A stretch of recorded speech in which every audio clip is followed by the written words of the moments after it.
Salam, xoş gördük hər birinizi. 25 may 2025-ci ildə ikinci qrup blok imtahanına düşmüş suallardır, tarix suallarıdır. Burada 78-ci sualı sizlər üçün izah etmək istəyirəm.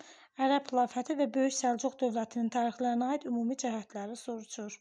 1. Azərbaycanı özlərinə tabe etmələri. Bəli, biz bilirik ki, Azərbaycan 7-9-cu əsrlərdə Ərəb xilafətinin, 11-ci əsrdə isə Səlcuq dövlətinin tərkib altında olmuşdu. Biri götürürük. Çinə hərbi yürüş etmələri. Ərəblərlə Çinlər arasında münaqişə olsa da, ancaq Böyük Səlcuq dövləti Çin üzərinə hərbi yürüş etməmişdi. Ona görə 2 səhvdir.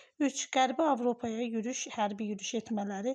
Ərəb xilafətinin Qərbi Avropaya yürüşü olsa da, Böyük Səlcuq Qərbi Avropaya hərbi yürüşlər etməmişdi. Onun əsasən yürüşləri Mərkəzi Asiya istiqamətində olmuşdu.